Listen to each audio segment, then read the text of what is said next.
सभी बच्चों को मेरा प्यार भरा नमस्कार। बच्चों, आज की क्लास में हम डिस्कस करेंगे क्लास 10th की जो सप्लीमेंट्री बुक है फुटप्रिंट्स विदाउट फीट के कुछ इम्पोर्टेंट क्वेश्चन आंसर्स को। तो लेट्स स्टार्ट। पहला जो क्वेश्चन है आज का वो है, why is the writer tempted to keep Tricki on as a permanent guest. हमारा एक चैप्टर है, यानी कि पहला चैप्टर है उस बुक का, उसका नाम है a triumph of surgery.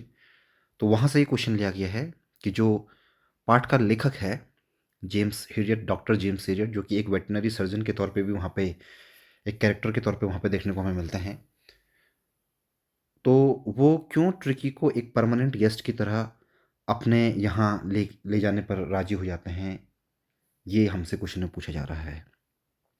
Y is the writer tempted to keep Tricki on as a permanent guest, कि वो ट्रिकी को एक परमानेंट गेस्ट के तौर पर रखने के लिए क्यों राजी हो जाते हैं, क्यों वो आकर्षित हो जाते हैं, क्यों वो मान जाते हैं। एक वर्ड आ रखा है यहाँ पे टेम्पटेड। टेम्पटेड का मतलब होता है राजी होना, यहाँ पर इसका मतलब होना है राजी होना। वैसे टेम्पटेड का मतलब होता है ललायित होना, ललायित होना। यानी कि ललायित शब्द अगर आपको डिफिकल्ट लग रहा है तो आप आकर्षित भी कह सकते हैं, आकर्षित होना, ठीक है। ट्रिम्फ ऑफ सर्जरी जो हमारा चैप्टर है, ट्रिम्फ का मतलब आपको पता होना चाहिए। ट्रिम्फ का मतलब होता है विजय। क्या? विजय। तो इसके आंसर की अब हम बात करते हैं। आंसर में देखते हैं क्या लिखते हैं। Mrs Pumphrey started sending eggs, wine and brandy to build Tricki's strength. हमारी जो स्टोरी है उस स्टोरी में एक डॉग है, उस डॉग का नाम है ट्रिकी, और उसकी जो मालकिन है उसका नाम है मिसेस पम्फ्री।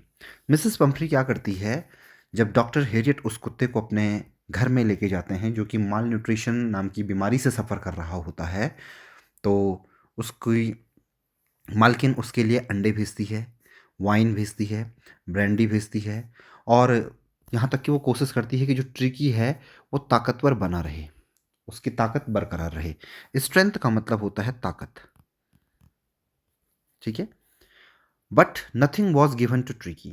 उसकी मालकिन ने बहुत सारा सामान डॉक्टर हेरियट के घर में पहुंचाया, जिसमें एग्स था, वाइन, ब्रांडी और बहुत सारी चीज़ें भी थी, लेकिन एक भी चीज़ ट्रिकी को दी नहीं गई। Rather the narrator and his parents partners started enjoying all these things. यहाँ तक कि जो नरेटर है कहानी को हमें जो बताता है, लेखक जो है, उसने और उसके पार्टनर्स ने सारी की सारी चीज़ों को एंजॉय किया, और वो चीज़ एक भी ट्रिकी को नहीं दी। So they were tempted to keep Tricki on as a permanent guest to continue the fun.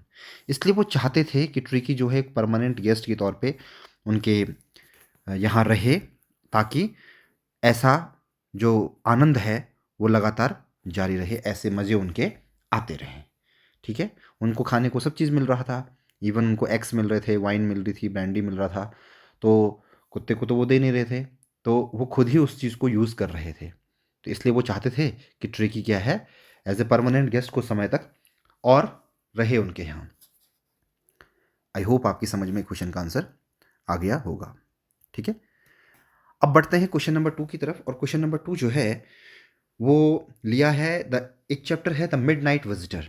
Midnight visitor chapter number 3 है, जिसमें ऑसिबल, फाउलर और मैक्स 3 हमारे इंपॉर्टेंट कैरेक्टर होते हैं।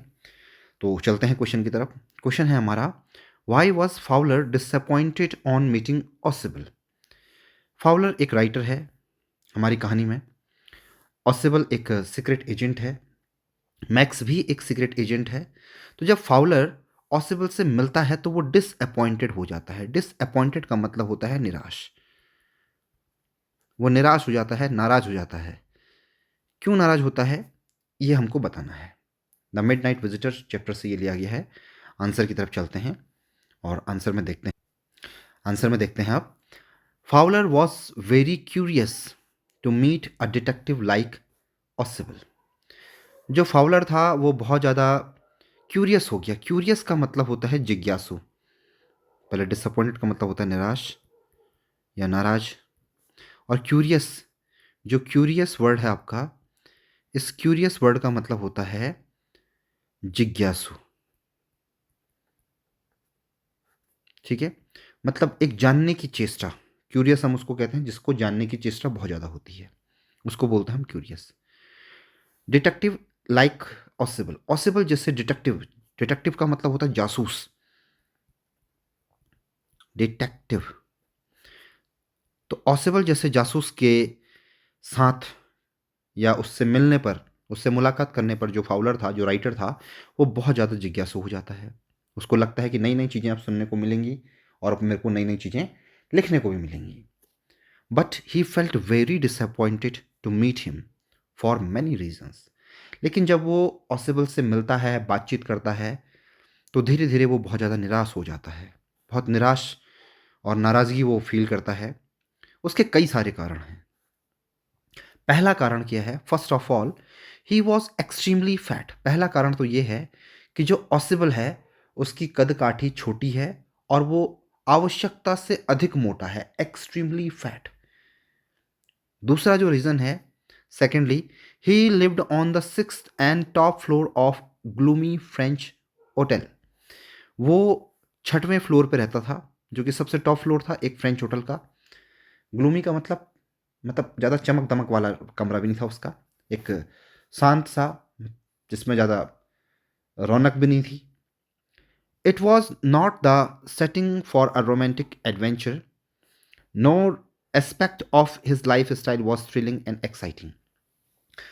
उसका जो कमरा था उसमें कोई किसी टाइप का एडवेंचर, किसी टाइप का मतलब रोमांटिक सिचुएशन भी नहीं था जिससे कि वो अपने आप को एंटरटेन कर पाए। इवन यहाँ तक कि जो उसकी लाइफ स्टाइल लगती थी फाउलर को, उसको लगा कि ये आदमी एक तरीके से, इसकी लाइफ स्टाइल ज़्यादा एक्साइटिंग नहीं है। कोई भी चीज़ उसकी फाउलर को आकर्षित नहीं कर पाई, इसलिए वो ऑसिबल से मिलने पर काफ़ी ज़्यादा निराश हो जाता है। ठीक है, तो ये क्वेश्चन इंपॉर्टेंट क्वेश्चन है, आप इसको ज़रूर देख लीजिएगा। नेक्स्ट क्वेश्चन, अमूमन वैसे पिछले कुछ सालों से क्वेश्चन नहीं आ रहे थे इस चैप्टर से, लेकिन अब क्वेश्चन आने शुरू हो गए हैं। और अगर नेक्स्ट क्वेश्चन की अगर मैं बात करूं तो उसमें आप देख रहे होंगे, how did Richard Ebright's mother help him to become a great scientist. This is one of the most important question. ये मोस्ट इंपॉर्टेंट क्वेश्चन है कि रिचर्ड एब्राइट जो हमारा जूनियर साइंटिस्ट था, उसको एक कंप्लीट ग्रेट साइंटिस्ट बनने में या कंप्लीट साइंटिस्ट बनने में उसकी माँ का रोल क्या था। This is one of the most important question. और ये क्वेश्चन जो लिया गया है the making of a scientist chapter से लिया गया है, चैप्टर नंबर 6 ऑफ जो बुक है आपकी फुटप्रिंट्स विदाउट फीट का। तो बात कर लेते हैं इसके आंसर की तरफ। देखिए, Richard Ebright's mother got him a book that became a turning point in his life. Richard Ebright जो हमारा साइंटिस्ट है इस चैप्टर में, जो कि सेंट्रल कैरेक्टर है, उसकी माँ ने उसकी जीवनी में, उसके जीवन में किस तरीके का रोल प्ले किया। तो सबसे पहले तो आपको याद होगा कि उसकी माँ उसको एक बुक लेके आती है और वो बुक उसकी लाइफ को चेंज करने में बहुत ज़्यादा रोल प्ले करती है। She took him on trips. वो उस बच्चे को अपने साथ छोटे छोटे ट्रिप्स पे लेके जाया करती थी। यहाँ तक कि बच्चे के इंटरेस्ट को देखते हुए वो कुछ स्पेशल चीज़ें भी उसको खरीदती हैं, वो मैं आगे मेंशन किया हूँ। सी बॉट हिम टेलीस्कोप, वो उसको टेलीस्कोप खरीदती हैं। माइक्रोस्कोप भी खरीदती हैं। एंड अदर इक्विपमेंट्स, इक्विपमेंट्स का मतलब होता है साधन। इक्विपमेंट्स का मतलब क्या होता है? साधन। ठीक है, यहाँ पे इक्विपमेंट्स का मतलब होता है साधन। ठीक है, टूल हम जिसको बोलते हैं। That helped him in many ways. तो वो उसको काफ़ी सारे इक्विपमेंट्स देती है जिसमें माउंटिंग मटेरियल्स भी होते हैं, जो कि उसको कई बार अपने कार्य को पूरा करने में हेल्प करते हैं। She encourage his interest in learning. Encourage का मतलब होता है प्रेरित करना। ठीक है, वो अपने बच्चे को बहुत ज़्यादा एंकरेज करती है, मोटिवेट करती है, प्रेरित करती है कि उसका जो सीखने का इंटरेस्ट है, उसकी सीखने की जो रुचि है, वो लगातार बरकरार रहे, उसमें कोई कमी ना आए। 10 इसलिए she acted as a significant person in his success story. Significant word का मतलब होता है इंपॉर्टेंट, यानी कि महत्वपूर्ण। ठीक है, सिग्निफिकेंट को हम कह सकते हैं इंपॉर्टेंट। तो उसने अपने बच्चे के जीवन में एक महत्वपूर्ण आदमी का रोल प्ले किया, और उसकी जो सक्सेस स्टोरी है, सफल होने की जो कहानी है, उसमें सबसे महत्वपूर्ण अगर रोल किसी का है तो रिचर्ड इब्राइट की मदर का है। ठीक है, ये हम चैप्टर में भी पढ़ चुके हैं, और ये क्वेश्चन इस चैप्टर का मोस्ट इंपॉर्टेंट क्वेश्चन है। प्लीज इसको आप स्किप मत कीजिएगा।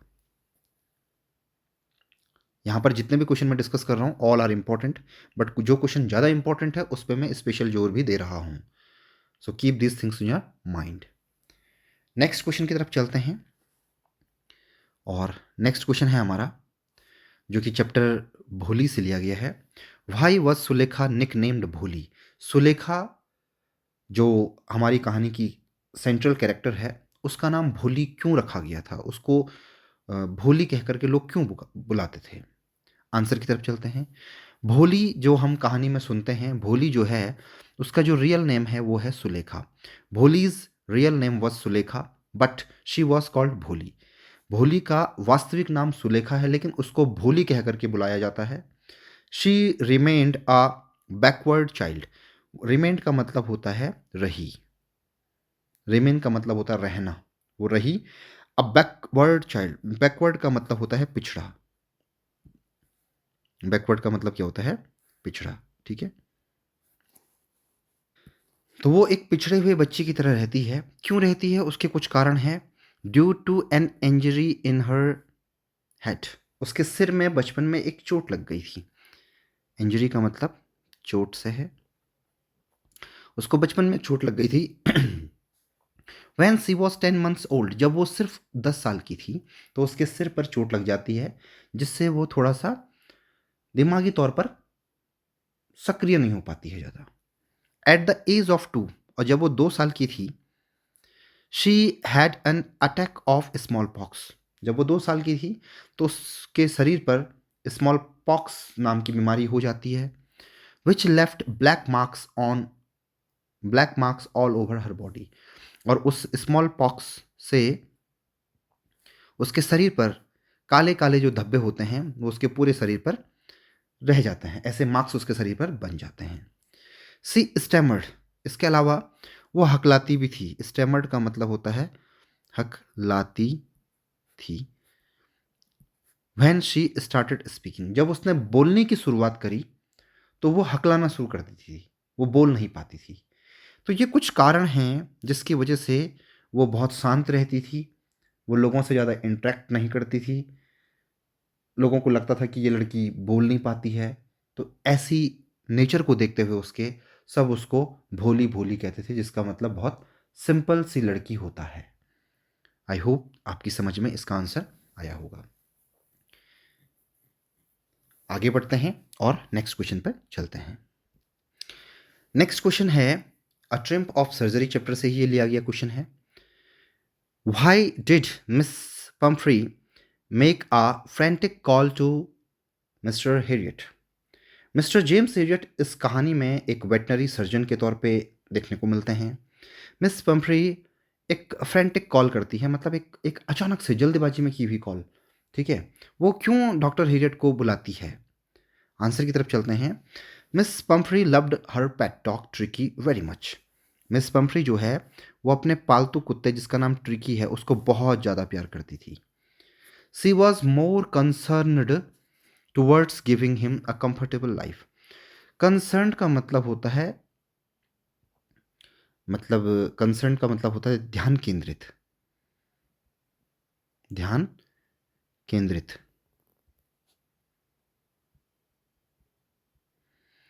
मिसेस पम्फ्री का बहुत ज़्यादा ध्यान केंद्रित था किसकी तरफ? वो चाहती थी कि वो अपने कुत्ते को एक कंफर्टेबल लाइफ दे। कंफर्टेबल का मतलब होता है आरामदायक। कंफर्टेबल का मतलब क्या होता है? कंफर्टेबल, कंफर्टेबल का मतलब होता है आरामदायक। वो चाहती थी उसके कुत्ते का जो जीवन हो वो एक कंफर्टेबल लाइफ हो, आरामदायक जीवन हो उसका। सी केप्ट ओवर फीडिंग हिम, इसलिए वो उसको हर समय खिलाया करती थी और यहाँ तक कि उसको वो ओवर फीड करा देती थी, मतलब आवश्यकता से अधिक उसको वो खिला देती थी। एज ए रिजल्ट, इसका परिणाम क्या हुआ? परिणाम स्वरूप ही फेल इल, जो उसका कुत्ता था वो बीमार पड़ जाता है। एंड स्टार्टेड वॉमिटिंग, अब उसने इतना खा दिया है, इतना खा दिया है कि उसके पेट में जगह तो है नहीं, तो वो क्या करेगा? जो एक्स्ट्रा जो चीज़ खा रहा है उसको वो वॉमिटिंग के तौर पे बाहर निकाल देता है। He spent all his time lying on the rug and panting, वो पूरा का पूरा समय वो ट्रिकी क्या करता है? दिन भर लेटा रहता है और हाँफते रहता है। ठीक है। It made her so much worried, और यही चीज़ थी जिससे ट्रिकी ट्रिकी की जो मालकिन है मिसेस पम्फ्री, वो बहुत ज़्यादा वरीड हो जाती है। वरीड का मतलब होता है चिंतित। वो बहुत ज़्यादा वरीड हो जाती है। And she made a frantic call to doctor Herriot for his treatment, तो वो उसके इलाज के लिए, ट्रीटमेंट का मतलब इलाज, वो उसके इलाज के लिए मिस्टर हेरियट या डॉक्टर हेरियट, जेम्स हेरियट को एक फ्रेंटिक कॉल करती है। फ्रेंटिक कॉल का मतलब होता है जल्दीबाजी में किया गया कॉल। ठीक है। फ्रेंटिक का मतलब बहुत जल्दी, तुरंत तुरंत, त्वरित कॉल जिसको हम कह सकते हैं। आई होप आपकी समझ में ये क्वेश्चन आया होगा। दिस इज़ इम्पॉर्टेंट चैप्टर और हर साल यहाँ से क्वेश्चन पूछे जाते हैं। सो आप इस चैप्टर को ध्यानपूर्वक पढ़िएगा।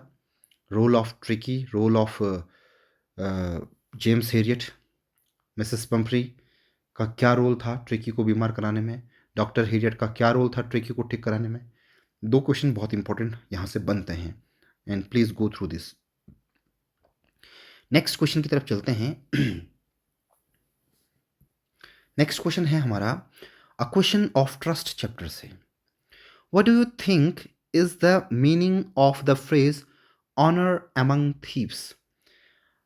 हमारा जो चैप्टर है अ क्वेश्चन ऑफ ट्रस्ट, इसमें हमारा एक कैरेक्टर है होरेस डेनबी। होरेस डेनबी जो कैरेक्टर है वो एक ऐसा कैरेक्टर जिसके लिए एक टाइटल यूज़ किया गया है ऑनर अमंग थीव्स, यानी कि चोरों में भी सम्मानित व्यक्ति वो माना जाता है। सम्मानित चोर की उसको पदवी दी गई है। क्या समझते हैं आप इससे? ये क्वेश्चन में पूछा जा रहा है। आंसर की बात कर लेते हैं। The phrase honour among thieves, ये जो फ्रेज उसके लिए यूज़ हो रहा है कि चोरों में भी सम्मानित अगर कोई है तो वो कौन है? Horace Denby. Means that thieves do not cheat each other, ऐसा माना जाता है कि चोर भी आपस में एक दूसरे को धोखा नहीं दे सकते हैं। चीट का मतलब होता है धोखा और ईच अदर का मतलब होता है आपस में। They remain honest to each other, चोर अगर दूसरे चोर को जानता होगा तो वो आपस में कैसे रहते हैं? ईमानदार रहते हैं, एक दूसरे को धोखा देने की कोशिश नहीं करते हैं।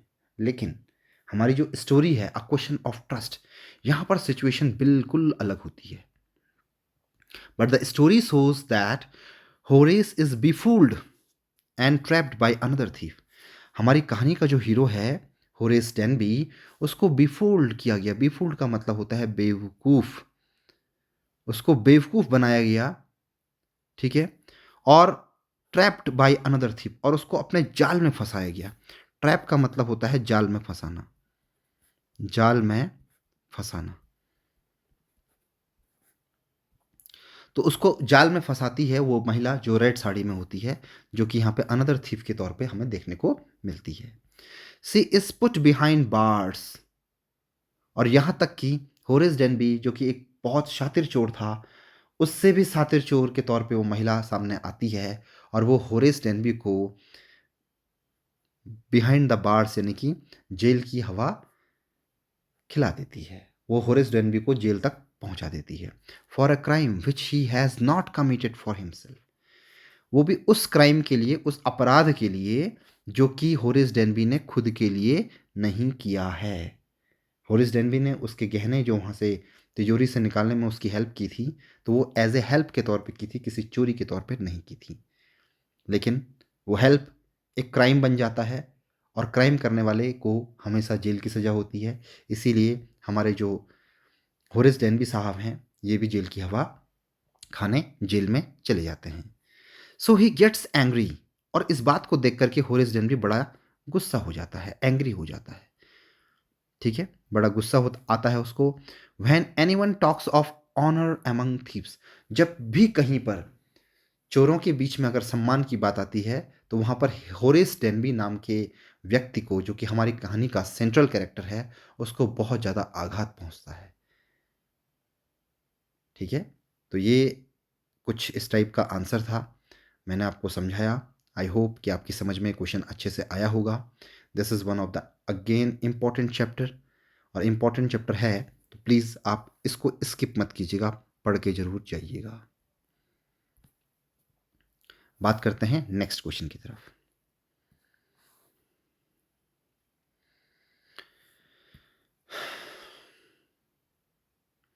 नेक्स्ट क्वेश्चन की बात करते हैं, और नेक्स्ट क्वेश्चन है हमारा फुटप्रिंट्स विदाउट फीट चैप्टर से क्वेश्चन लिया गया है। What curious episode occurred in the study room. जो हमारा चैप्टर है फुटप्रिंट्स विदाउट फीट, इसमें एक सेंट्रल कैरेक्टर है, उसका नाम है ग्रिफिन। ग्रिफिन एक साइंटिस्ट, एक ऐसी दवा खोजने में लगा हुआ है जिससे कि इंसान का शरीर इनविजिबल बन जाए। तो उसका जो स्टडी रूम है, उस स्टडी रूम में ऐसा कौन सा एपिसोड जो कि बड़ा जिज्ञासा से भरा हुआ था, जो हुआ उसके स्टडी रूम में, वो आपको बताना है। ठीक है, क्यूरियस एपिसोड का मतलब एक जिज्ञासा से भरा हुआ नाटक जो हम कह सकते हैं, जो कि उसके स्टडी रूम में हुआ, वो आपको इस स्टोरी, इसके आंसर में बताना है। तो चलते हैं और आंसर की तरफ हम बढ़ते हैं। When Griffin needed money to pay his rent, he broke into a clergyman's house. आपको बताया गया है स्टोरी में कि जो ग्रिफिन है वो मिस्टर एंड मिसेस हॉल के यहाँ एक किराएदार के तौर पर रहता है, और जब उसको अपना किराया देना होता है तो वो कई बार बैंकों को लूटता है। यहाँ तक कि जब नौबत ऐसी आ जाती है कि उसके पास पैसे नहीं होते हैं तो वो गांव के ही क्लर्जीमैन कहते हैं पादरी को। किसको कहते हैं? पादरी को। चर्च का एक सम्मानित पद होता है ये, उसको कहते हैं।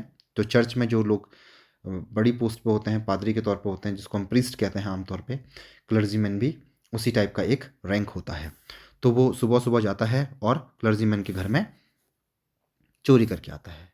ठीक है, डाका डाल के आता है। The clergyman and his wife were awakened by noise in the study very early in the morning. सुबह सुबह जब क्लर्जीमैन और उसकी वाइफ देखते हैं कि उसके घर में कुछ शोर शराबा हो रहा है, तो उस शोर को सुनने के बाद भी दोनों के दोनों जाग जाते हैं। अवेकन्ड का मतलब होता है जाग गए, उठ गए वो लोग। ठीक है, दे heard the chink of money being taken from the desk. उन्होंने सुना कि पैसों को निकालने का एक आवाज़, पैसों को निकालने की आवाज़ जो अमूमन हमारे डेस्क के दराज से जो आवाज़ आती है, उस दराज से पैसों के निकालने की आवाज़ को उन्होंने सुना। चिंक का मतलब होता है दरार, चिंक का मतलब दरार। ठीक है, तो जब दराज को खोला गया होगा तो उसके अंदर जो पैसे रखे थे उनको जब निकाला जा रहा था तो इसकी आवाज़ उन्होंने सुनी। They did not find anybody in the room. जब वो कमरे में गए तो उन्होंने कमरे में किसी को नहीं देखा। ठीक है, yet the desk had been opened. यहाँ तक कि जो डेस्क था वो खुला हुआ था। And the house keeping money was missing. और घर को चलाने के लिए जो पैसे वहाँ पे रखे हुए थे, वो पैसे वहाँ से मिस हो चुके थे, यानी कि गायब हो चुके थे। तो ये एक अलग सा केस, जो कि दिख तो कुछ नहीं रहा कमरे में, लेकिन वहाँ से पैसे भी गायब हुए हैं, आवाज़ भी आ रही है। तो ये तमाम सारा एक सिनेरियो जो क्रिएट वहाँ पे होता है, वो कहीं ना कहीं कई क्वेश्चन छोड़ता है कि कमरे में कौन है, और आवाज़ कैसी आ रही है, और पैसे कौन लेके जा रहा है, पैसे कहाँ जा रहे हैं, पैसे कौन उठा के ले गया जब कमरे में कोई नहीं है। तो ये कहीं ना कहीं एक जिज्ञासा उनके माइंड में क्रिएट हो जाती है कि कुछ ना कुछ तो है जो समझ से परे है। तो यही चीज़ आपको इसमें डिस्क्राइब करनी है। आगे बढ़ते हैं और नेक्स्ट क्वेश्चन की तरफ चलते हैं। नेक्स्ट क्वेश्चन है हमारा, for what unusual reason is Bholi sent to school.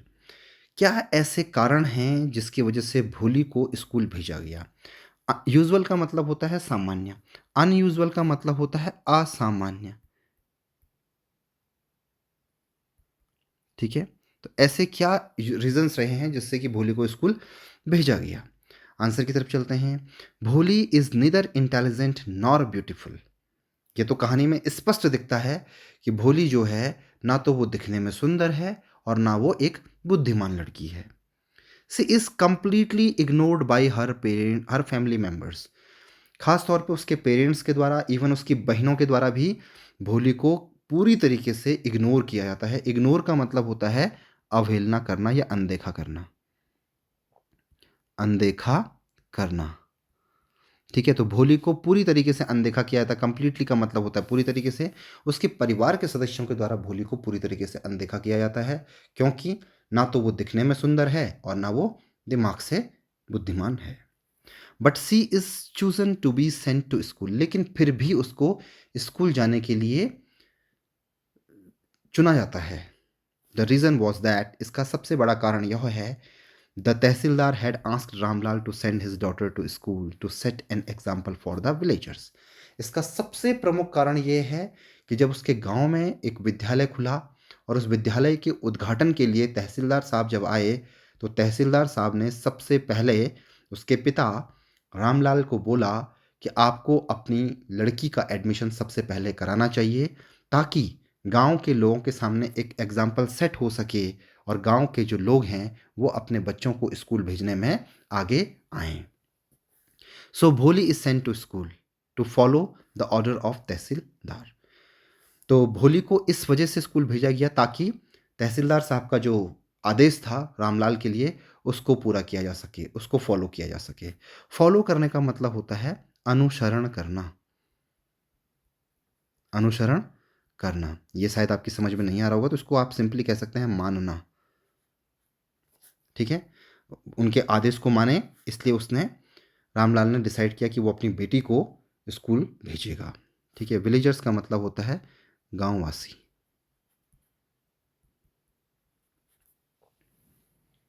I hope आपकी समझ में ये क्वेश्चन आया होगा। आगे बढ़ते हैं और नेक्स्ट क्वेश्चन की तरफ हम मूव ऑन करते हैं। नेक्स्ट क्वेश्चन है बच्चों, had Anil really forgiven Hari Singh? Support your answer with evidence. हमारा एक चैप्टर है, चैप्टर नंबर 2, थीव्स स्टोरी। और थीव्स स्टोरी से एक क्वेश्चन लिया गया है जिसमें दो इंपॉर्टेंट कैरेक्टर हैं। एक कैरेक्टर है अनिल जो कि एक मैगजीन राइटर है, और दूसरा कैरेक्टर है हरी सिंह जो कि एक चोर की भूमिका में हमें कहानी में देखने को मिलता है। तो यहाँ पर सवाल पूछा जा रहा है, had Anil really forgiven Hari Singh? Forgiven का मतलब होता है माफ किया। माफ किया। क्या अनिल ने हरी सिंह को सच में माफ किया होगा? आपको तथ्यों के साथ अपने आंसर को बताना है। एविडेंस का मतलब होता है तथ्य,